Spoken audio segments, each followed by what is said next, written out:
Assalamualaikum warahmatullahi wabarakatuh. Perkenalkan, kami dari kelompok 2 yang beranggotakan Citra Nabila, Fadila Tuti Nurjana, Fajar Setiawan, Nisa Nabila, dan Rizky Tri Ardiansa. Di video kali ini kami akan menjelaskan perancangan termuka yang telah kami buat, yaitu mengenai Citran Store. Citran Store sendiri adalah toko online yang dimiliki oleh rekan kami, yaitu Citra Nabila. Baik, kita lanjut saja pada video pembahasannya. Baiklah, saya Nisa Nabila akan menjelaskan mengenai pendekatan-pendekatan dalam proses perancangan antarmuka. Ada dua ya, yang pertama ada user centered design, yaitu pengguna duduk bersama perancang untuk membuat rancangan antarmuka. Kemudian pengguna menyampaikan keinginannya dan perancang menggambar keinginan dari pengguna tersebut sambil menjelaskan untung ruginya. Kemudian perancang meminta pendapat pengguna tentang rancangan yang telah dibuatnya. Proses ini dilakukan secara interaktif. Selanjutnya adalah user design. Artinya pengguna merancang sendiri wajah antarmuka yang diinginkan, kemudian mempercepat implementasi antarmuka, dan memberatkan pemrogram karena belum tentu semua keinginan pengguna dapat diimplementasikan dengan piranti bantu yang ada. Pendekatan yang kelompok kami gunakan dalam proses perancangan antarmuka kali ini adalah menggunakan user-centered design. Alasan kelompok kami memilih user-centered design karena metode ini berfokus pada kebutuhan user sehingga akan memudahkan user untuk menggunakannya. User juga bisa memberikan saran kepada si perancang. Perkenalkan, nama saya Fajar Setiawan. Di sini saya akan menjelaskan tahapan-tahapan dalam pendekatan perancangan antarmuka yang dipilih. Proses user-centered design. Proses di dalam UCD menuntut desainer memadukan unsur investigatif, misalnya survei dan interview, dan juga unsur generatif, misal brainstorming, untuk memberikan dan mendefinisikan kebutuhan dari user.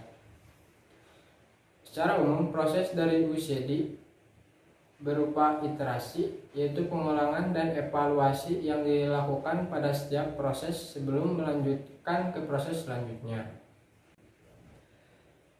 Secara umum, ada 4 tahap yang ada pada proses UCD. 1. Understand context of use. Perancangan sistem harus mengerti konteks kegunaan dari penggunaan sistem, seperti siapa yang akan menggunakan aplikasi tersebut, untuk apa mereka menggunakannya, dan dalam situasi seperti apa mereka menggunakan aplikasi tersebut. 2. Specific user requirement. Setelah perancangan mengerti konteks penggunaan dari aplikasi, maka dapat berlanjut ke proses selanjutnya, yaitu menggunakan kebutuhan user atau user requirement. Pada proses ini, perancangan harus dapat menentukan kebutuhan user di dalam bisnis dan tujuan yang akan dicapai. 3. Design solution. Proses berikutnya adalah merancang solusi dari user requirement yang telah dijelaskan pada proses sebelumnya. Proses perancangan ini akan melewati beberapa tahapan, mulai dari konsep kasar, properti tipe, hingga desain lengkap. Dan yang terakhir, yang keempat, evaluation against requirement. Evaluasi akan dilakukan dengan melibatkan user yang akan digunakan. Evaluasi dilakukan mulai dari satu proses dan dilanjutkan ke proses berikutnya. Definisi pengguna dan kebutuhan usability dari sistem informasi atau aplikasi yang diusulkan. Case study Citran Store. Sistem, scope, dan requirement. Melayani pencarian informasi mengenai barang seperti skincare, make up, fashion, dan aksesoris. Melayani pembelian secara online dan offline. Melayani manipulasi data barang, penambahan barang, pengurangan barang, penyuntingan dan data barang yang ada di Citran Store. User role. Yang berhak untuk mencari informasi barang adalah owner dan admin Citran Store.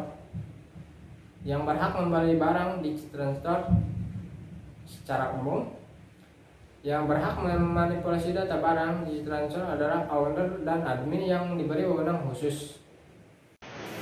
Assalamualaikum warahmatullahi wabarakatuh. Perkenalkan, nama saya Riki Daryansyah dari kelas SI3A dengan NIM A3.20048. Baik, di video kali ini saya akan menerangkan mengenai definisi pengguna dan kebutuhan usability dari sistem informasi atau aplikasi pada studi kasus Citran Store.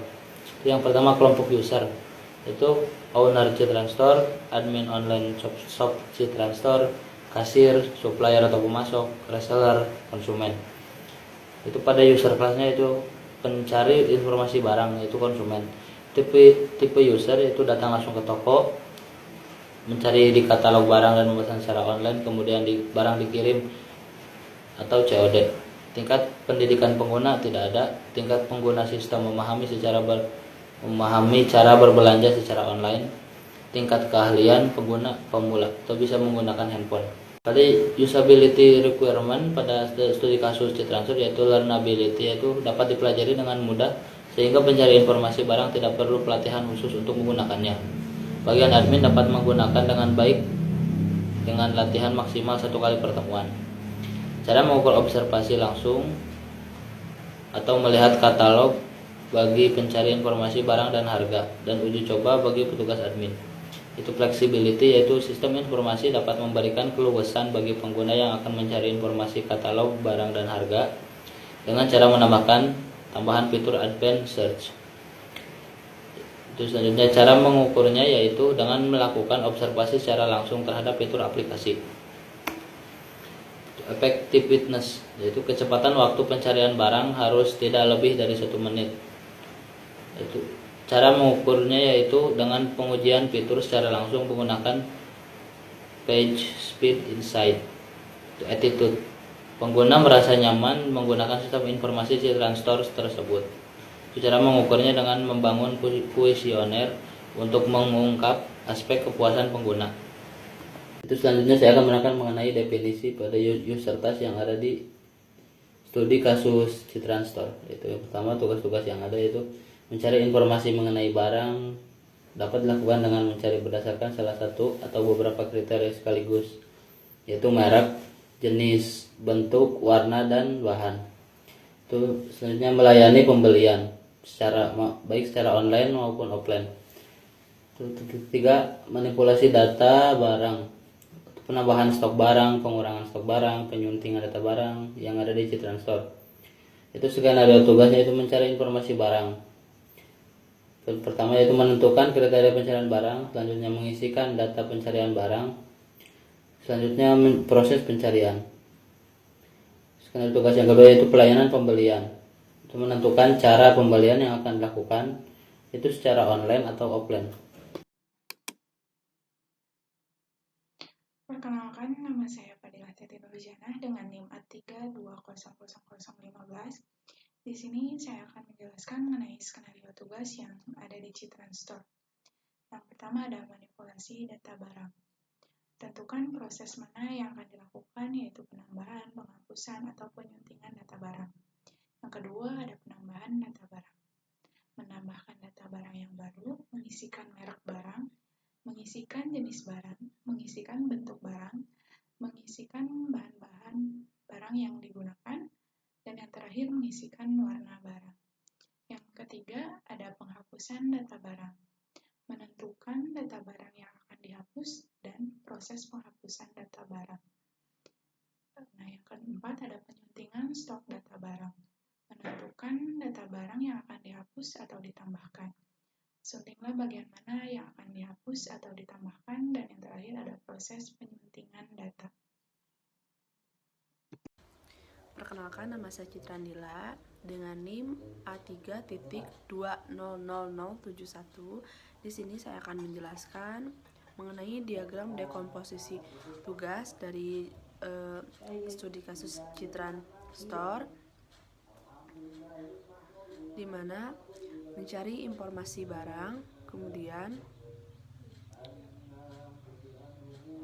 proses pembelian yang dibagi menjadi 2, yaitu ada proses offline, kemudian ada online juga. Kemudian manipulasi data barang dibagi menjadi 3, ada penambahan stok data barang, penghapusan stok data barang, dan penyuntingan data barang. Selanjutnya, saya akan menjelaskan mengenai Define Style Guide yang ada di Citrans Store. Yang pertama, menetapkan warna dalam desain UI. Ada warna primer, warna sekunder, dan warna aksen. Warna primer adalah warna utama dalam layar yang sering ditampilkan. Warna primer yang kelompok kami ambil adalah warna Daxi Green dengan kode hex pagar 79B09D dan hanya 35%. Warna sekunder adalah warna yang digunakan untuk navigasi, button, link, bar, dan simbol.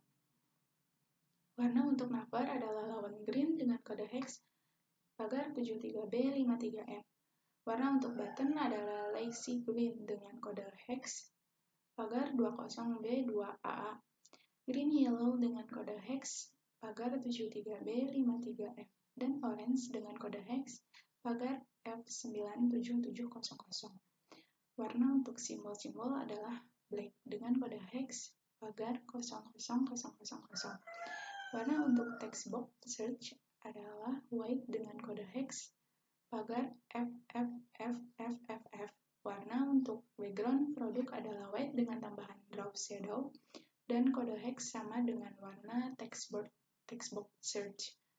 Selanjutnya, warna notif yang muncul ketika ada pesan adalah red dengan kode hex pagar FF0000.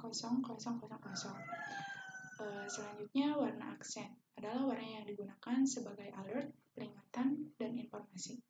Warna aksen yang kelompok kami gunakan untuk alert, pertanyaan update, dan hapus produk adalah warna yellow dengan kode hex pagar FFFF00. Warna yang digunakan untuk info sukses adalah warna biru dengan kode hex pagar 0000FF. Alasan kami menggunakan warna hijau selain mempunyai kesan alami juga enak dilihat oleh indera penglihatan. Warna hijau merupakan simbol kemakmuran dan kemajuan. Warna hijau juga bisa berdampak positif pada pemikiran, hubungan, dan kesehatan fisik si penjual ataupun pembeli, sebab warna ini dianggap mampu menghilangkan stres. Masih di pembahasan Define Style Guide pada studi kasus Citrans Store. Yang selanjutnya adalah menetapkan tipografi dalam desain UI, berupa font, ukuran font, dan warna font yang kami gunakan. Font weight yang sering digunakan adalah Gentium Box Basic dengan ukuran dan warna yang beragam sesuai dengan kebutuhan. Font weight yang sering digunakan untuk logo Citrans Store adalah Black and White Picture dengan ukuran 48 dengan warna white kode hex FFFFFF dan black 00000. Kemudian font pada button login dan daftar adalah Bowley 1SC dengan ukuran 24 dan dengan warna white dan dengan kode hex FFFFFF. Kemudian font yang digunakan dalam daftar adalah Roboto dengan warna light gray dengan ukuran 18. Font lainnya adalah Gentium Box Basic dan Black Ops 1. Nah, alasan kami memilih tipografi tersebut karena font Gentium Box Basic merupakan open font license yang berarti bisa dipakai oleh semua orang dalam proyeknya dan bersifat friendly atau nyaman untuk dilihat. Baiklah, sekian penjelasan dari kelompok kami. Untuk penjelasan mockup UI prototip yang kami buat akan dijelaskan di Instagram. Nanti linknya akan disimpan di deskripsi box. Terima kasih.